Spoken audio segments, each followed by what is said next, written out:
All right, what's up, y'all? I wanted to make this video mainly for myself because I keep forgetting how to do this, but also like it's only one video out there that explains this, and it explains it with a virtual. I mean, it explains it with a physical cable. It doesn't explain it with a virtual cable. So I'm gonna show you guys real quick. Yes, open it. All right. I don't know why my computer's acting like everything I'm using is brand new or some shit. Like I just downloaded everything, but so here we got a virtual one and a virtual two, right? So this is pretty much how you create a feedback loop. This is what you use to create a feedback loop. If you don't have these, you would patch a cable, physically patch a cable. I don't have to do that, so I can't explain that to you guys, but I can explain this to you guys with the virtual cable. So have you ever been like recording in Logic or maybe recording somebody else in Logic, and I think specifically with like rap music, the artist might be like, "Hey, could you nudge that this way or nudge it this way?" And you're like, "Yeah, sure." So the reason why that happens is because I'm opening a new empty project. The reason why that happens is because there's a recording delay, right? So I already got my shit set, but here I'm gonna put it back to zero. I already got it set to what I have. So this. Now people will lie to you and tell you that this needs to be set at zero at all times. That's wrong. Okay? I'm telling you right now that's wrong. It is wrong. So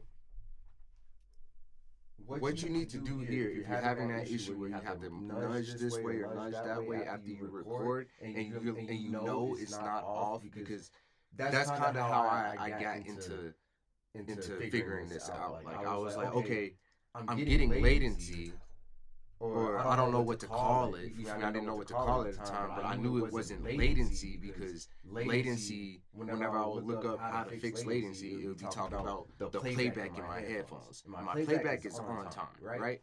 But when after I was done recording, I would have to do the nudge left or nudge right to get it back on time. So after searching and searching, I found this video called YouTube, because I actually want to. It doesn't have any comments or anything. Here it is. This right here. It's a very slept on video, but it explains this with a physical cable too. So We're going to look at how to if you determine if your audio. pause it. If you want to find out how to do it with a physical cable, then watch this. It doesn't really show you how to do the patching with the physical cable. So I mean, you might have to look that up, how to create a feedback loop with a physical cable.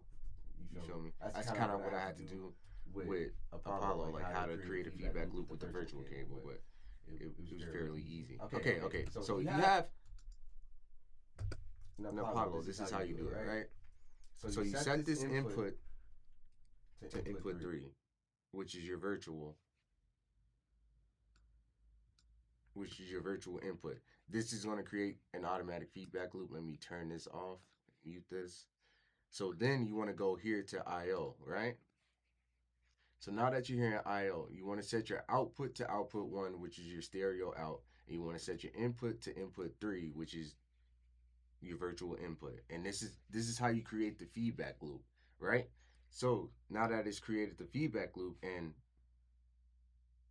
like I said, you don't have to do anything in the UA console because it's already a virtual one there. But the virtual one and virtual 2 is just input 3 and input 4. That's where I got input 3. If you guys need that explained, because I'm the type of person that needs like every detail explained, right? I'm like, okay, you feel me? Because I see virtual 1, virtual 2. I'm like, why is he putting input 3? So that's what input 3 is. Input 3 is your virtual 1. Input 4 is your virtual 2. Now that we got that covered, and we have this set up to where our output is 1 and our input is 3, we'll hit this button right here to ping, and it's going to send a sound from input 3 to output 1, and basically that records the recording delay, or the delay between your input device, your audio device, your interface, and the DAW. And now I heard that there's ways to do it like here too, like on a Scarlett, you can do it. I don't know like exactly how to do that. I don't use a Scarlett, I use an Apollo. But the only difference is that this is going to give you a different number than the Apollo would, just because the Apollo is only accounting for itself. It's not, I mean, not the Apollo, the Scarlett. The Scarlett is only accounting for itself. It's not accounting for the relation to the DAW and the interface. You feel me? So that's why it's better to do it in Logic, because you'll get the full picture, right? So as you guys see, I pinged it. It got negative 427 samples. Let's put it back down to 0 just to show you guys. And look right here. When I ping, you see that? You see right there? I'm pointing at it in real life, but you see that right there? That shows you the feedback loop. That's this going here. You feel me? This boom. And that's why it's giving me this. Okay, so that little feedback loop took that long or whatever to get there, right? Now you go into your settings and you come here, right? So pretty much what you want to do is the opposite of whatever number this gives you.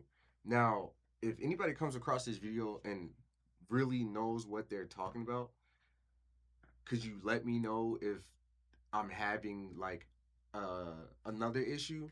You feel me? Because the thing is the video that I watched, the video I just showed y'all, he only had like a plus 22. You feel me? So like, I want to know if it's just an Apollo thing where you get higher samples and his feedback loop is just lower because his interface is different, or if maybe there's something wrong with my Apollo. But other than that, you got this here. I've done it. I've tested this on multiple projects. It pretty much gives me the same number. Now, I will say, when I first learned how to do this, and I was trying to remember how to do it, when I first learned how to do it, I got 247 samples at a sample rate of 44 hertz, and then at a 96 kilohertz, you feel me? I got like 213 in this area, negative 213. So recently, I literally just today before doing this, I updated my Apollo drivers, and now I'm getting this number. So I don't know, but now what you want to do is take the inverse of this number and put it here, and it'll compensate for that. So you'll do 427 instead of negative 427, right? Because that's how long it takes. So this is going to compensate for that 427. It's going to put it right on the grid. And that's pretty much how you get it to where you won't have to nudge it that way or nudge it that way after you record it. And all of your audio tracks from then on will be in line. You can, this helps with like harmonies, you feel me, stacks and stuff like that. But also there's another trick too where you can I don't have a project file where I can show off the trick. Maybe I will one day.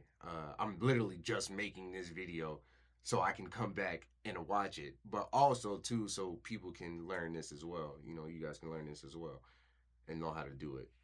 But yeah, so pretty much that's how you get it to where you won't have to nudge it a little bit or nudge it a little bit that way. So yeah. How do I end this? Oh.